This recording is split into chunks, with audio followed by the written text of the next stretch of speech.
Hello students, myself Anuj Singh. I welcome you all to my YouTube channel. So students, हम class 12th physics का chapter number 1 electric charges and field कर रहे हैं और ये हमारा 8th वीडियो लेक्चर है। ठीक है, तो जो पिछला वीडियो लेक्चर था हमारा वीडियो लेक्चर नंबर 7, उसमें हमने डिस्कस किया था application of Gauss theorem. First application of Gauss theorem was the we have a straight conductor over which charge was distributed uniformly. So from there we have concluded that the electric field intensity due to the uniformly charged straight wire is given by equal to lambda upon 2 pi epsilon naught r। तो वहां पर हमने जो है electric field intensity निकाली थी uniformly charged wire की वजह से, which is of infinite length. ठीक है, तो उस वीडियो लेक्चर को आप लोग देख लेना। I will provide the link in the description. Okay, so now in this video lecture will discuss about the electric field intensity due to the plane sheet of charge. Okay, so here the charge is distributed on the plane sheet like this. Suppose this is the plane sheet and over this plane sheet charge is distributed uniformly. Okay, so what will be the electric field at a point from this sheet? We will find out it in this video lecture. Okay, so let's start our video lecture. Okay students, now we'll discuss about the electric field intensity due to a plane sheet. Okay, so our topic is the electric field intensity due to uniformly charged infinite plane sheet. ये हमारे पास में एक plane sheet है जो कि uniformly charged है। ठीक है, इस प्लेन शीट की सरफेस चार्ज डेंसिटी है sigma, because the surface charge density is represented by sigma. Okay, तो यहाँ पे जो गॉसियन सरफेस है, this Gaussian surface will be in the form of A pill box, यानी जिस बॉक्स में गोली रखी होती है ना, टैबलेट्स वगैरह, पिल बॉक्स बोलते हैं उसे।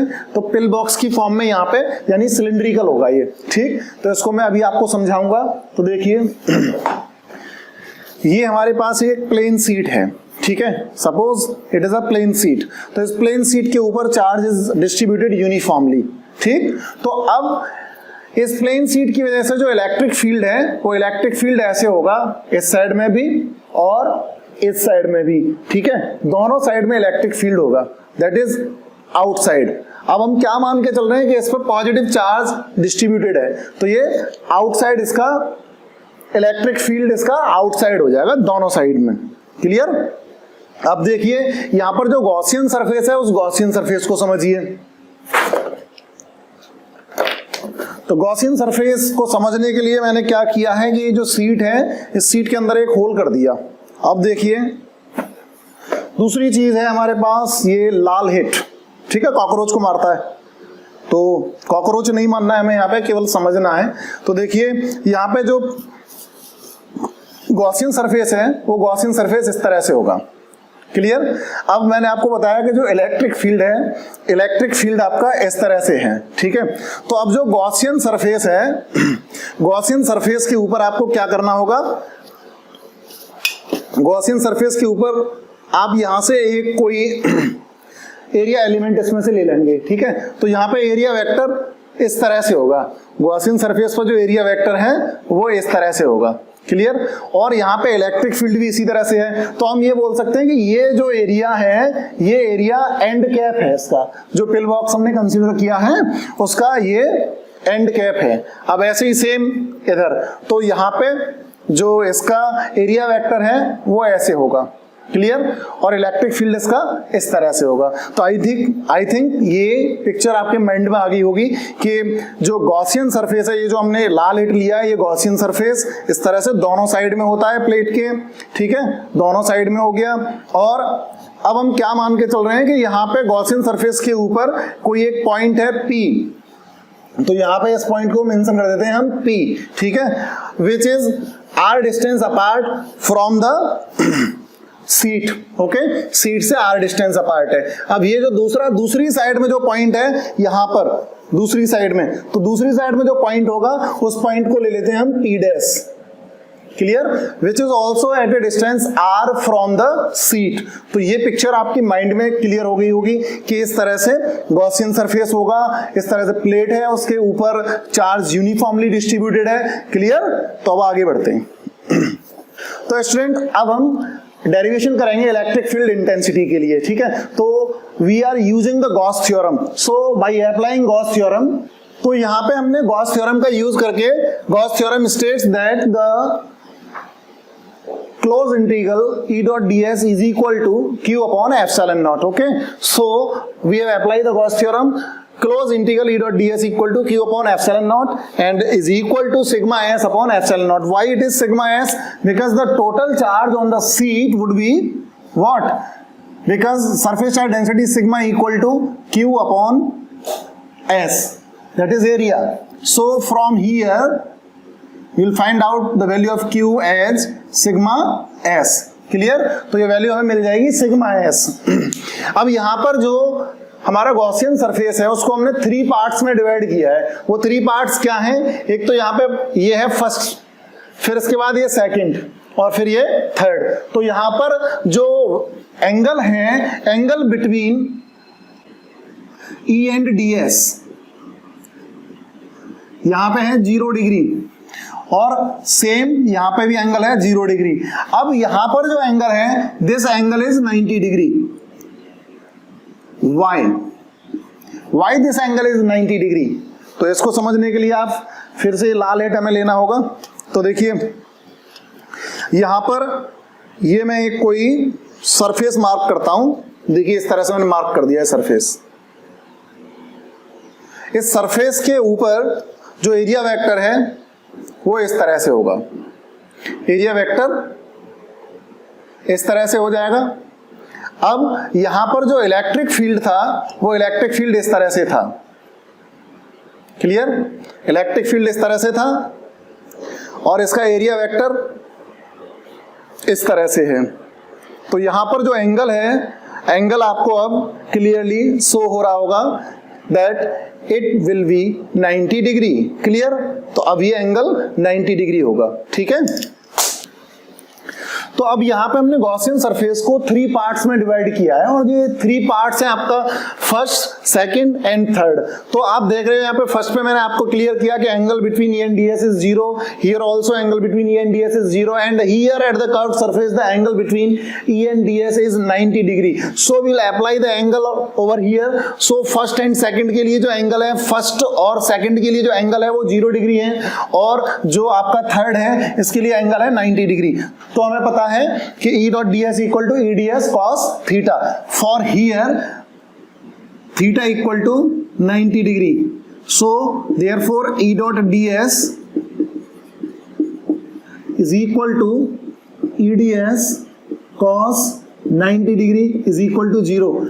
Since cos 90 degree is equal to 0 and cos 0 is 1. So from here this term will be 0. Okay.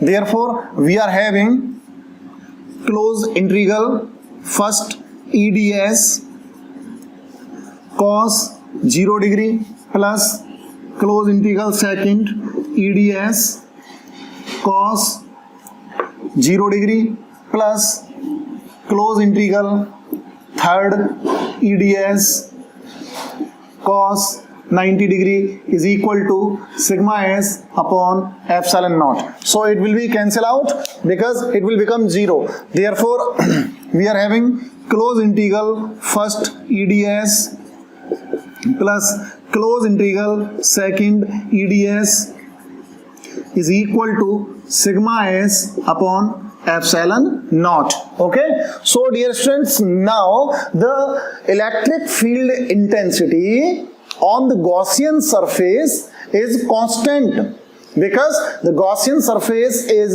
an imaginary surface over which the electric field intensity is same throughout. So here E is constant in this equation, so we'll take it out from the integration sign.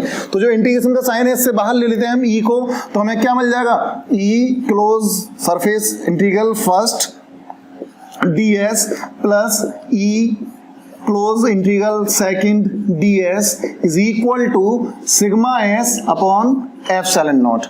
अब यहां पर आपको जो close surface integral first ds और second ds इसको समझना है कि ये क्या होगा. तो जो आपका गॉसियन सरफेस था, उस गॉसियन सरफेस का ये जो सरफेस एरिया है, तो ये सरफेस एरिया है टोटल एस, क्लियर। तो यहां पे क्लोज इंटीग्रल फर्स्ट ds और close integral second ds will be equal to s, clear. First और second will be equal to s, therefore we are having what, we are having e into s plus e into s is equal to sigma s upon epsilon naught. So from here we are having 2es is equal to sigma s upon epsilon naught, clear. So from s will cancel out by s, so we are having 2e is equal to sigma upon epsilon naught. So from here we can calculate that E equal to sigma upon 2 epsilon naught, clear. In vector form also, in vector form vector E is equal to sigma upon 2 epsilon naught into I cap. Okay, so it is the result of the electric field intensity due to a plane sheet which is uniformly charged and which is of infinite dimensions. Okay, so I hope ये derivation आपको समझ में आ गया होगा।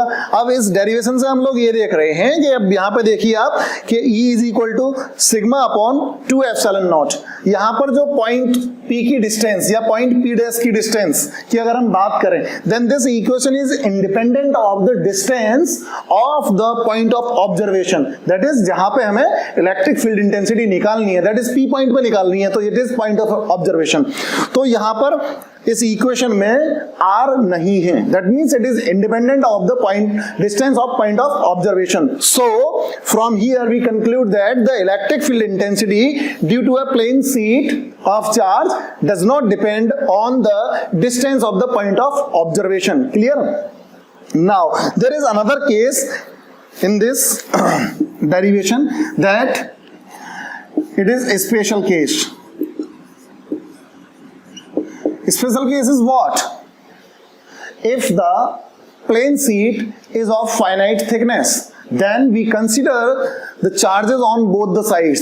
यानी अगर जो plane seat है आपकी वो फाइनाइट थिकनेस की हो, उसकी मोटाई फाइनाइट हो, निश्चित हो, तो दोनों साइड के जो चार्जेस हैं उनको हमें कंसिडरेशन में लेना होता है। तब उस कंडीशन में क्या होता है कि ये जो इक्वेशन है इसमें थोड़ा सा मॉडिफिकेशन आ जाता है। अब वो मॉडिफिकेशन क्या आता है, वो मॉडिफिकेशन होगा 2 sigma s। Okay, so from here we can say that 2es I'm taking from here, okay, 2es is equal to 2 sigma s over epsilon naught. So from here we see that 2 will cancel out by 2 and s will cancel out by s, so we are having E is equal to sigma upon epsilon naught.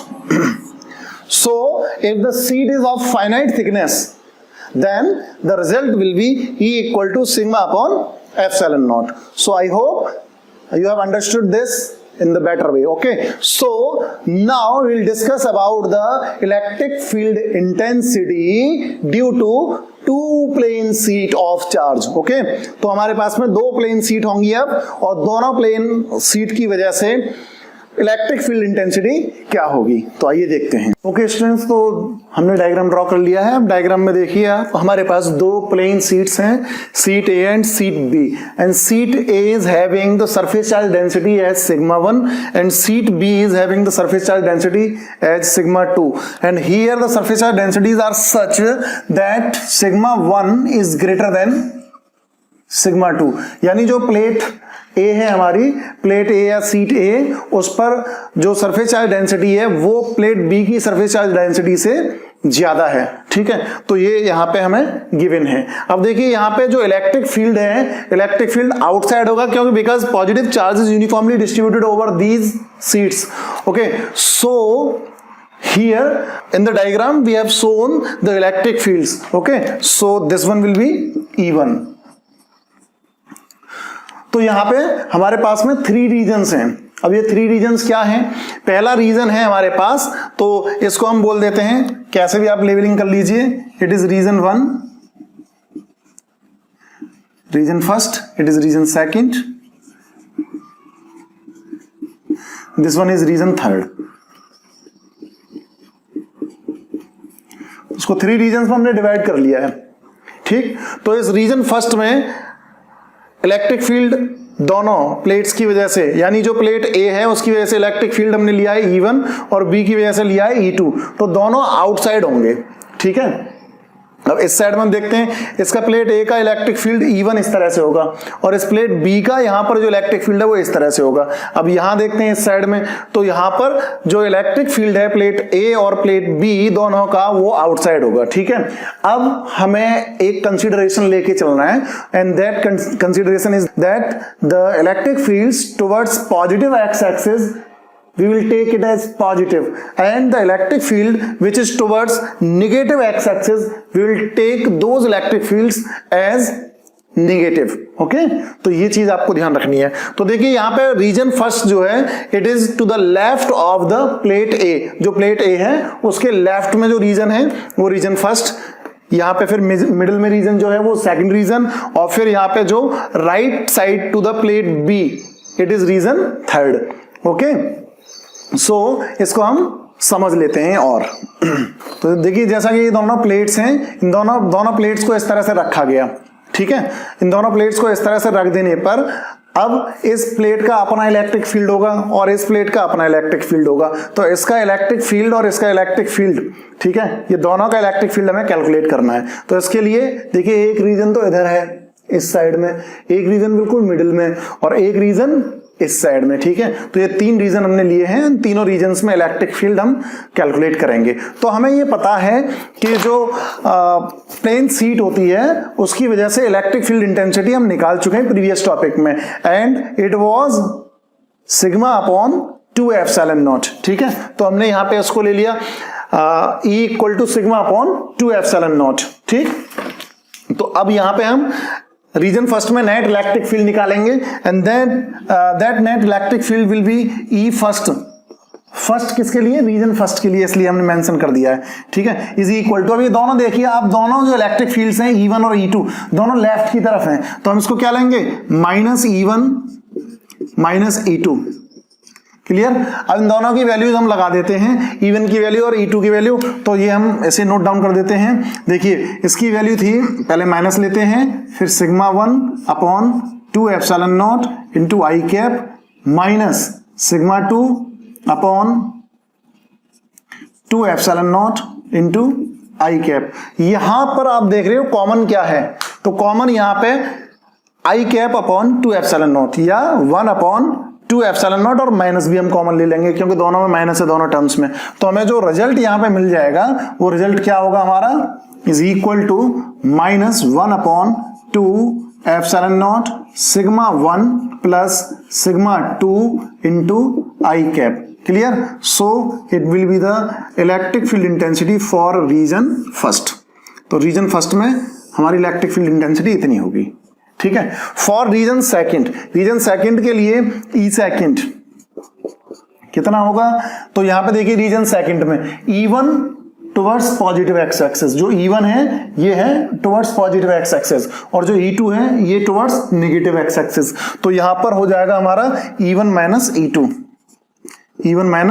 E2, values रखिए।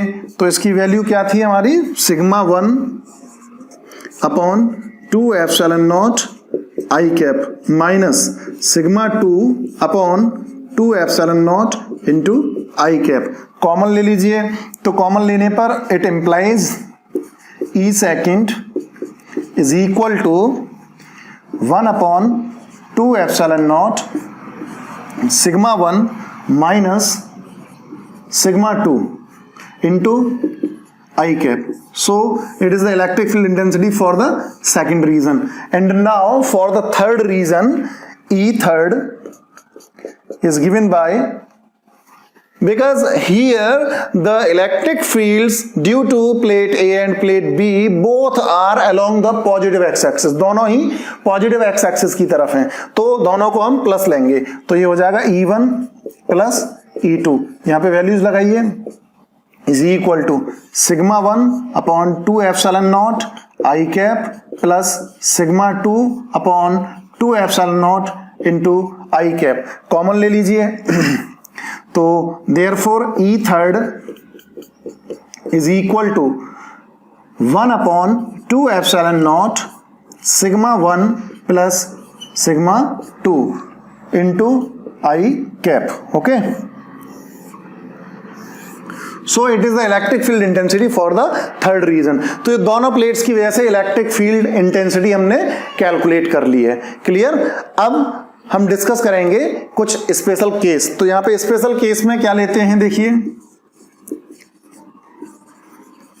Special case ये है कि जो आपकी plate ए और plate B जो है, plate ए के ऊपर आपकी सरफेस चार्ज डेंसिटी है प्लस सिग्मा और प्लेट बी के ऊपर है माइनस सिग्मा। ठीक है, इस तरह से अगर हम लेते हैं तब क्या होगा, तो तब देखिए आप ई फर्स्ट, ई सेकंड और ई थर्ड निकालते हैं हम। E first, E second and E third.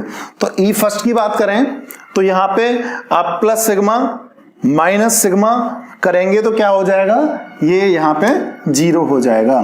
ठीक है, प्लस सिग्मा, प्लस का साइन है, फिर माइनस सिग्मा, तो sigma plus minus sigma is equal to zero. Clear?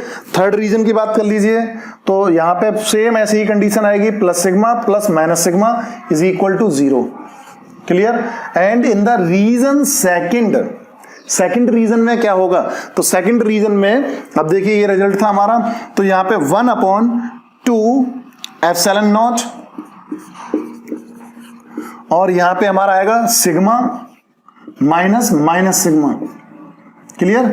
So into I cap, तो ये हमारा हो जाएगा क्या, 2 सिग्मा अपॉन 2 एप्सिलॉन नॉट। ठीक है, आई कैप को आप हटा दीजिए, वेक्टर फॉर्म में होता है वो, तो यहां पे 2 से 2 cancel, equal to sigma upon epsilon naught. तो इससे हमने क्या कंक्लूजन निकाला, we conclude that if the two plates are placed then the electric field resembles between the plates। तो इलेक्ट्रिक फील्ड कहां होता है, प्लेट्स के बीच में होता है, अगर उनकी सरफेस चार्ज डेंसिटी सेम और उनका जो नेचर है वो अपोजिट हो, यानी उनका मैग्नीट्यूड सेम हो, यानी सिग्मा, और नेचर अपोजिट हो, एक पे प्लस सिग्मा और एक पर माइनस सिग्मा। तब क्या होता है कि तब इलेक्ट्रिक फील्ड दोनों प्लेट्स के बीच में रिजेंबल करता है, यानी राइट साइड पे और लेफ्ट साइड पे जो इलेक्ट्रिक फील्ड होता है वो जीरो होता है और इलेक्ट्रिक फील्ड उसका कहां होता है, इन द मिडिल।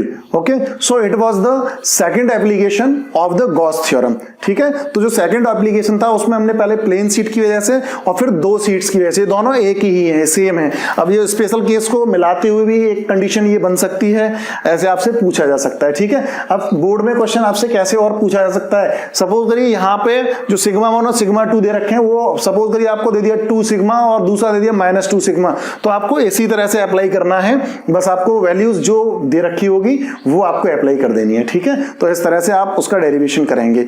और मैंने आपको पहले भी बताया कि ये टॉपिक बहुत इंपॉर्टेंट है, Gauss theorem and its application बहुत ही इंपॉर्टेंट है, बोर्ड में ये एवरी ईयर पूछा जाता है इससे क्वेश्चन। ठीक है, तो इसको बहुत सीरियसली बहुत अच्छे से करें आप। जो है इलेक्ट्रिक डायपोल वाला जो टॉपिक था, डायपोल वाला पूरा टॉपिक कर डालिए उसमें। इलेक्ट्रिक डायपोल हमने पढ़ा, डायपोल मोमेंट पढ़ा, फिर आपने पढ़ा उसमें electric field intensity due to an electric dipole at a point on the axial line, at a point on the equatorial line. तो इनको आप अच्छे से कर लीजिए टॉपिक्स को। ठीक है, इलेक्ट्रिक डायपोल के बाद से ये चैप्टर बहुत ही इंपॉर्टेंट है। ठीक है, तो ये था आपका electric field intensity infinite plane sheet की वजह, 2 इनफाइनाइट प्लेन शीट्स की वजह से। Okay, now the last application of Gauss theorem is that we are having a hollow sphere and we will find out the electric field intensity at a point outside the hollow sphere and at a point on the surface of the sphere and at a point inside the sphere. Okay, so it will be our last application and it will be the end of the chapter. Okay,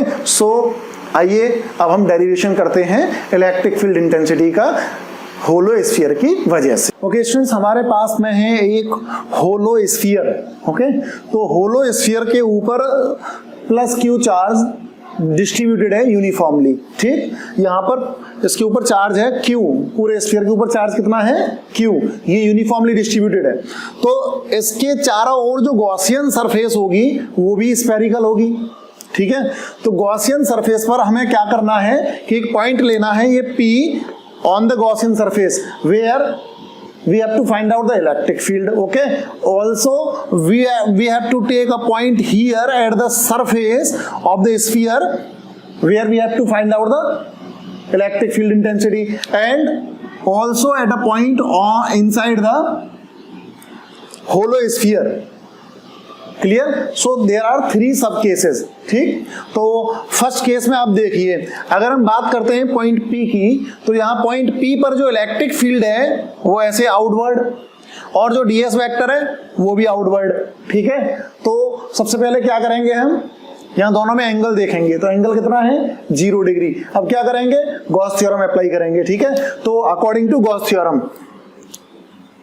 और by Gauss theorem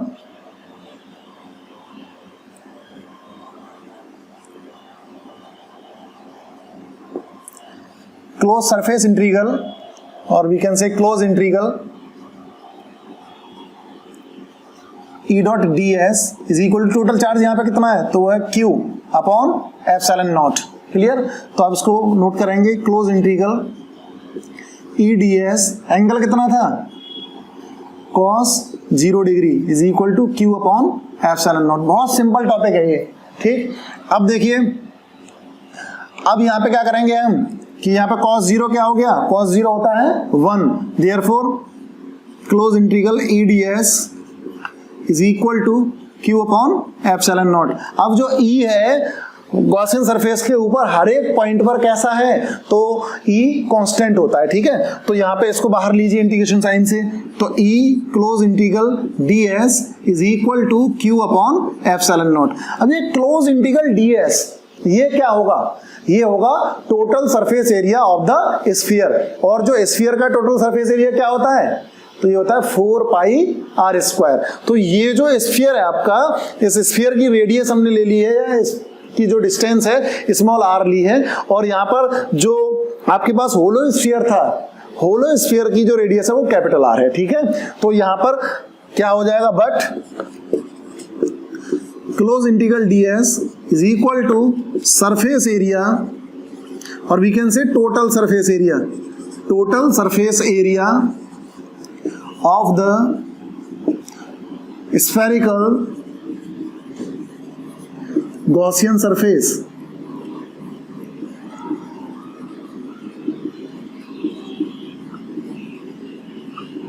clear. So it will be equal to 4 pi r square, therefore E into 4 pi r square is equal to Q upon epsilon naught. Clear? From here E equal to 1 upon 4 pi epsilon naught Q upon r square। तो ये इसका result आ गया हमारे पास। ठीक है, बहुत ही simple topic है। ठीक है, तो ये इसका रिजल्ट आ गया। अब अगर हम बात करें एट ए पॉइंट, ये क्या था, ये आउटसाइड द सेल की बात कर रहे थे हम यहाँ पे। ठीक है, आउटसाइड द सेल। अब at a point on the surface, surface की बात करते हैं, तो सरफेस देखिए यहाँ पे जो डिस्टेंस लेंगे हम, वो डिस्टेंस क्या लेंगे, डिस्टेंस होगी कैपिटल R, बस केवल यहाँ पे इतना करना है। तो here small r equal to r, बस रिजल्ट बिल्कुल सेम रहेगा, बस स्मॉल r की जगह पे कैपिटल R आपको लगाना है। Therefore E equal to what, E equal to 1 upon 4 pi epsilon naught Q upon capital R square, और ये रिजल्ट आ गया इसका। ठीक है, बहुत ही सिंपल टॉपिक है ये, तो आई थिंक ये आपको समझ में आ गया होगा। अब जो है एक पॉइंट हम इनसाइड लेते हैं, तो इनसाइड पे अगर इसकी गॉसियन सरफेस हम ड्रॉ करेंगे तो गॉसियन सरफेस इस तरह से हो जाएगी। अब यहाँ पे आप देखिए, क्या गॉसियन सरफेस कोई चार्ज को एनक्लोज कर रही है?